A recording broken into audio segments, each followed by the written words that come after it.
Good day, candidate. Welcome to Trainings Methodology Conduct Competency Assessment. So, I would like to introduce myself. I'm your assessor for today. I'm Jenny C. Pacaldo. And before we proceed, I will, once I call your name, you will say present. Miss Agutaya, present po. Miss Gustavo, present po.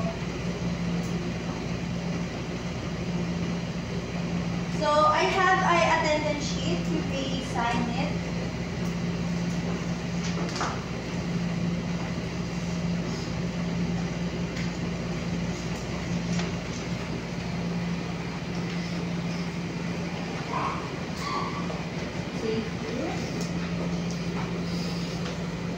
Do you have your admissions slip?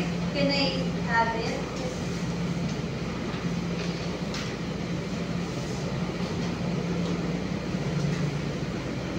Before that, I prepared a self-assessment guide.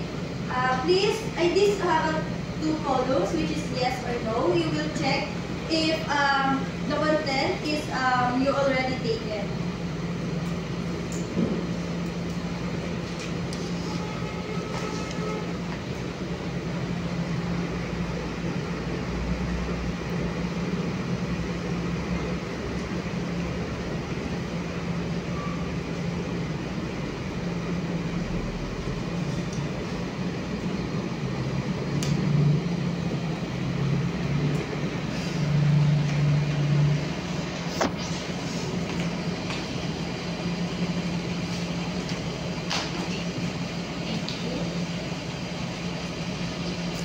So this self-assessment guide is for Ms. Agutaya and Ms. Gustavo.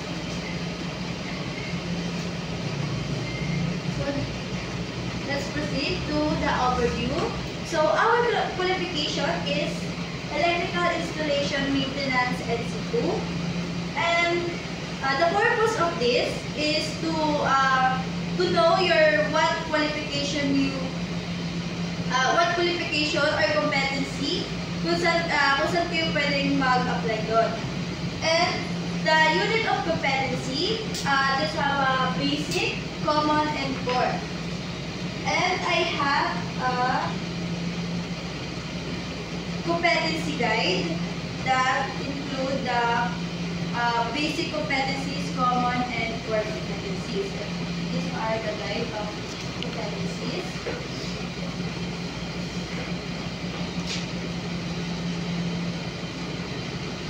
Okay. For the evidence requirements, there are for the evidence there are observations, questionings, and after that the demonstrations. So detailed orientation documentation setup. So once again, welcome to Technical Educations and Skills Development Authority, which is TESDA. So, allowable adjustment, it is translating instruction or using oral explanation. And I will translate my language into Tagalog para komportable kayo and maintindihan nyo yung mga guidelines na maaari kong matulong sa inyo for today. So, this safety is important during the demonstrations. There are 5 safety. You may please read. Okay, next.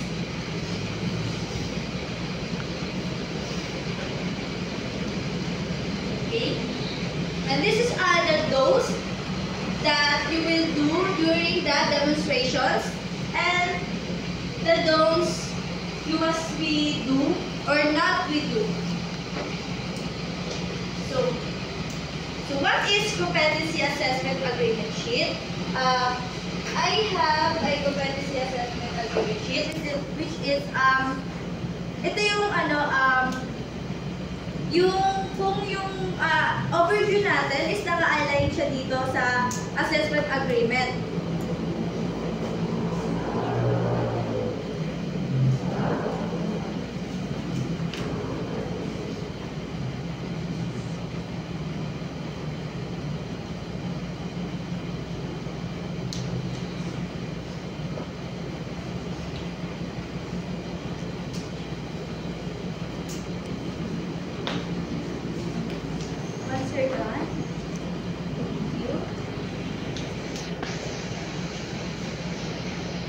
do you have any questions? Not so far. Okay, let's proceed to conduct the competency assessment. So this is our assessment area. Later, after this, I will tour you sa bawat area kung saan makikita nyo yung mga sign kung saan nag-assessment ang iba't ibang mga competency. So now, please follow me and I will do you to practical working.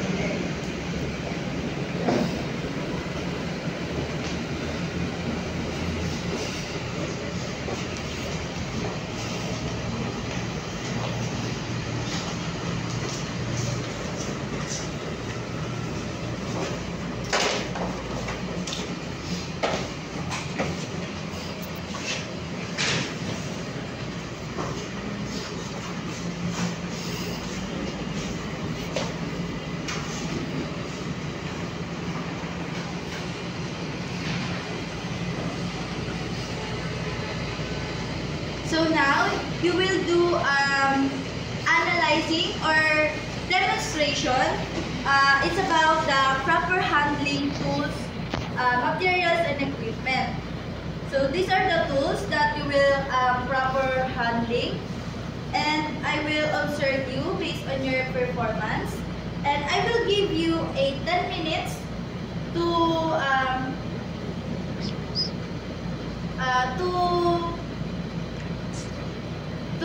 do the assessment. You may now start.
Since you're done, I have a questions. So, what tools yung basic na nadalian ka sa paggamit? Para sa akin po yung mga gamit ko pang electrical files, screwdrivers. Okay, thank you. And we will wait for Miss Castro. Since you're done, I have a questions. What tools yung mostly nanadalian ka sa paggamit? Ano po, yung long nose pliers. Kasi po, madali po nang hugit yung wire pag hugit siya. Okay. Now, we will go back to our contextual learning program.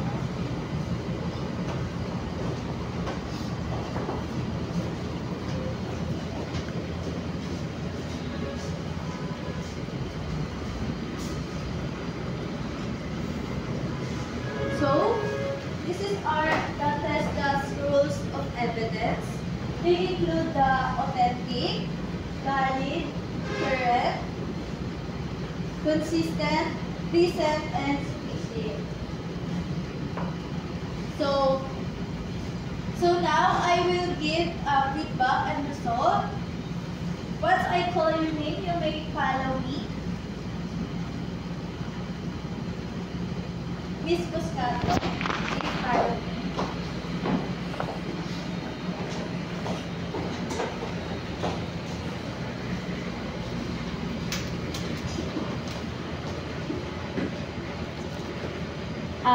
Miss Cuscablo, I want to congratulate you. But according to my observations, hindi ka pa masyadong sanay sa paggamit ng mga tools. And di naman sa pero you may come back or reassessment ulit para makakuha ng certificate. But once again, congratulations. Sige pa, ma'am. Thank you.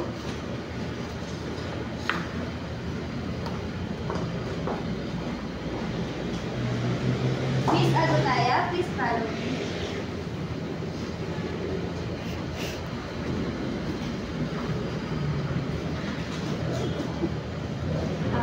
Miss Agutaya, I want to congratulate you.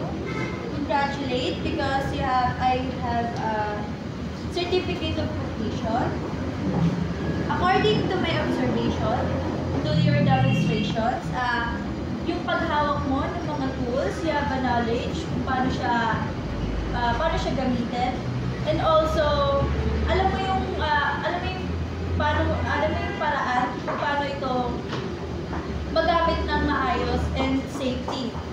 Once again, thank you and congratulations.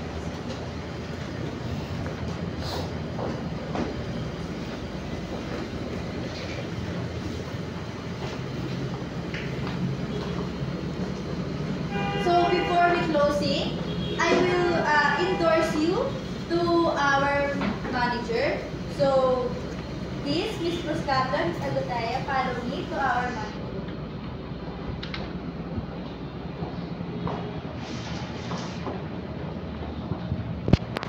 Good day, sir.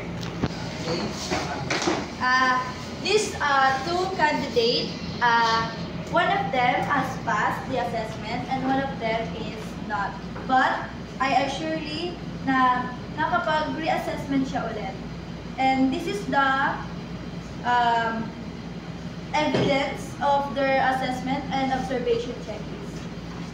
Okay, so based sa result based sa observation mo at saka sa result nila, both naman sila is nagawa naman yung best nila, but there are someone na not yet competent at yung isa naman is competent. But to both of you, still congratulations. Thank you, sir. Thank you, sir. So, Ms. Alani.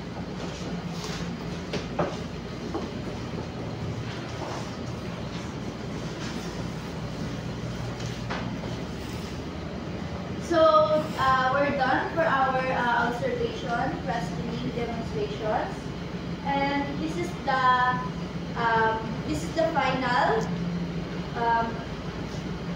Thank you for both of you and congratulations.